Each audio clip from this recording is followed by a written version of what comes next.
Hello friend, welcome back to our channel. This is Ashish. चलिए देखते हैं कल मार्केट कहाँ मोमेंटम कर सकता है, कौन से लेवल इंपॉर्टेंट है।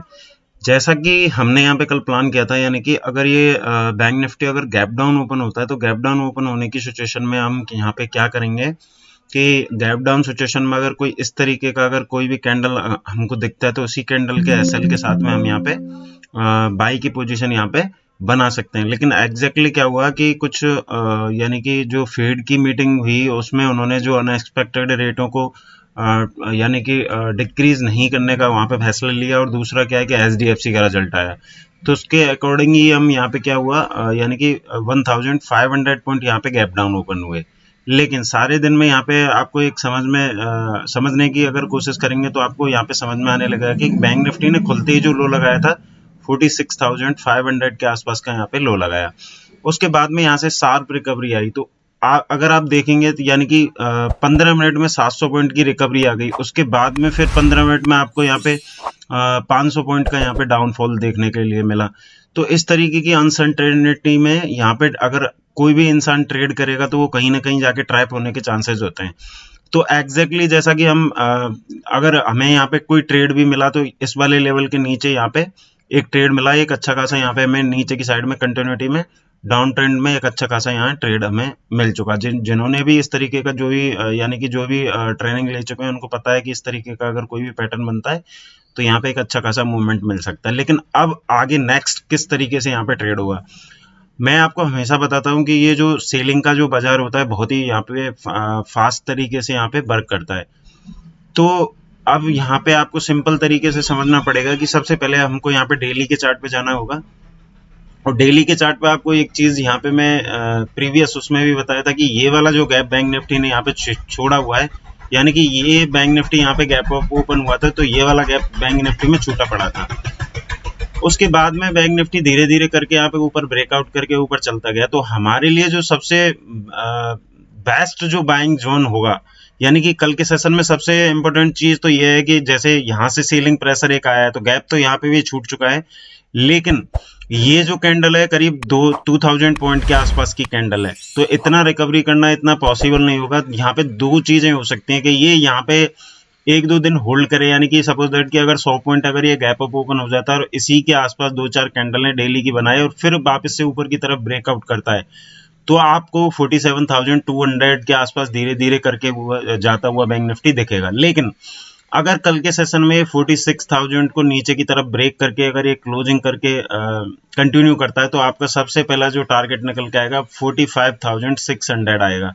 उसके पीछे का मैं रीजन बता देता हूं आपको कि कंटिन्यूटी में क्या हो रहा है कि ऊपर से यहाँ से गिरता हुआ आया है, तो अभी मंथली एक्सपायरी हुई नहीं है तो हर जगह यहाँ पे लोग फंसे हुए हैं।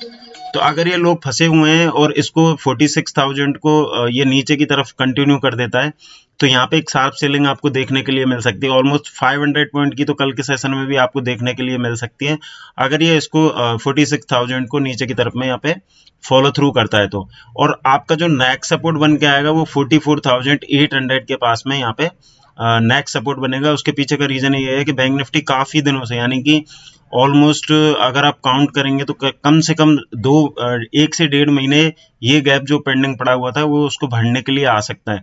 तो ऑलमोस्ट यहाँ से अगर आप देखें तो 46,000 से 45,000 और यानी कि करीब 1200 पॉइंट का करेक्शन यहाँ पे और हो सकता है। इस चीज को हमें बिल्कुल भी ध्यान में रखना है कि ये वाली जो जगह है, यानी कि ये जो गैप पेंडिंग पड़ा हुआ है उसको फिल करने यहाँ पे ये आ सकता है। तो इंट्राडे में अगर आपको ट्रेड करना है तो इंट्राडे में सबसे ज्यादा इंपॉर्टेंट चीज आपके लिए यही होगी कि अगर ये by the way gap up open होता है और फर्स्ट जो 15 मिनट का इसका जो भी कैंडल होगा, यानी कि यहाँ पे जो भी 15 मिनट का कैंडल होगा, अगर उसको 12:30 तक अगर ये ऊपर की साइड में ब्रेकआउट नहीं कर पाता है तो उसी का स्टॉप लॉस डाल के आप सेल की पोजीशन वापस से इनिशिएट कर सकते हो।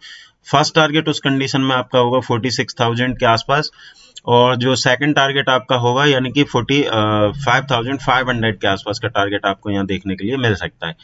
अगर सपोज दैट अगर ये गैप डाउन ही अगर ये ओपन होता है तो यहाँ पे आपको थोड़ा सा अलर्ट रहने की जरूरत है, क्योंकि ये वाला यानी कि 45,600 एक इम्पोर्टेंट सपोर्ट की तरह यहाँ पे काम कर सकता है, क्योंकि यहाँ से ही हमने ब्रेकआउट करके इस चीज को यानी कि बैंक निफ्टी इसको ऊपर लेके गया था। तो यहाँ पे एवरी जो राइज होगी उस पे आपको यहाँ पे सेलिंग का प्रेशर यहाँ पे बनता हुआ दिखेगा, तो इस चीज को आपको ध्यान में रखना है। उससे पहले अगर आप यहाँ पे वीकली चार्ट को भी अगर इसको समझने की कोशिश करें तो वीकली चार्ट में भी आपको यहाँ पे समझ में आ जाएगा कि यानी कि ये वाला जो एरिया है हमारे लिए रेजिस्टेंस की तरह काम करेगा। जब जब बैंक निफ्टी इस वाले एरिया पे आएगा यानी कि 47,000 पे बैंक निफ्टी जब यहाँ पे आएगा तो यहाँ पे सेलर्स एक्टिवेट होंगे। उसके पीछे का रीजन ये है कि मल्टीपल टाइम पे यानी कि 3 वीक से कंटिन्यू इसी वाली जगह पे होल्ड करके ऊपर की तरफ जा रहा था। तो अभी इसने एक अच्छा खासा कैंडल के साथ में ब्रेक डाउन दिया है, तो ये वाला जो अपना टारगेट है धीरे धीरे करके 45,000 के आसपास यहाँ पे पहुंच सकता है, तो इस चीज को हमें ध्यान में रखना है। अब चलिए निफ्टी देख लेते हैं, निफ्टी में कौन से लेवल इंपॉर्टेंट है, निफ्टी में हम कल की डेट में कहाँ ट्रेड कर सकते हैं। निफ्टी में हमारे लिए सबसे इम्पोर्टेंट जो था वो 21,500 ही था, जैसा कि मैं आपको कंटिन्यू यहाँ पे 15 मिनट के चार्ट पे बताता हुआ आ रहा था। लेकिन निफ्टी बैंक निफ्टी के बजाय ज्यादा पॉजिटिव है। अगर कल के सेशन में निफ्टी को भी यहाँ पे फॉलो थ्रू मिलता है और 500 के नीचे इसको क्लोज कर है, यानी कि वीकली कैंडल अगर इस तरीके से यहाँ पे क्लोज हो जाती है तो आपको यानी कि 20,800 तक के लेवल आपको यहाँ देखने के लिए मिल सकते हैं। तो इस चीज पे हमें ध्यान रखना है। अगर निफ्टी में अगर कल आपको यहाँ पे निफ्टी का लो हमें देख लेना है कि 21,500 अगर इसका लो है और उसके नीचे कंटिन्यू कोई भी 15 मिनट का कैंडल दिखता है तो उसी कैंडल का स्टॉप लॉस डाल के आप सेल की पोजीशन आराम से यहाँ बना सकते हैं। तो आपको एक चीज हमेशा ध्यान में रखनी पड़ेगी कि अगर आप ऑप्शन बायर हैं और ऑप्शन बाइंग में अगर आप कॉल ऑप्शन बाय करते हैं तो वहां पे क्या होता है कि प्रीमियम डी के ज्यादा होता है। तो लेकिन जो पुट ऑप्शन होता है उसमें आपको क्या है कि बहुत फास्ट प्रॉफिट वहां पे बनते हुए दिखते हैं। या आप अगर आपको ये चीज समझ में नहीं आ रही तो अपना लेजर जाके वहां पे देख सकते हैं। सेम है एग्जैक्टली अगर मैं 15 मिनट के चार्ट पे बात करूं तो यहाँ पे भी निफ्टी में एक शार्प रिकवरी आई थी जो कि 21,600 के आसपास से यहाँ पे शार्प रिकवरी आई। उसके बाद में यहाँ पे कंटिन्यू डाउनफॉल देखने के लिए मिला है। कल के सेशन में हमारे लिए जो इम्पोर्टेंट सपोर्ट की तरह काम करेगा वो 21,500 ही काम करेगा। उसके पीछे का रीजन ये है कि ये वाला लेवल मल्टीपल टाइम हम यहाँ पे टेस्ट कर चुके हैं। तो अगर ये 500 के नीचे यानी कि 21,500 के नीचे अगर ये कंटिन्यू करता है तो आप क्या कर सकते हैं 21,580 या 600 का स्टॉप लॉस डाल के आप सेल की पोजीशन कंटिन्यू कर सकते हैं। इन चीज़ों पे आपको ध्यान रखना है। बाकी का मैं आपको एप्लीकेशन में अपडेट कर दूंगा जिसका लिंक वीडियो के डिस्क्रिप्शन में, अगर आपने डाउनलोड नहीं करी है तो वहाँ जाके डाउनलोड कर सकते हैं। आज के लिए इतना ही।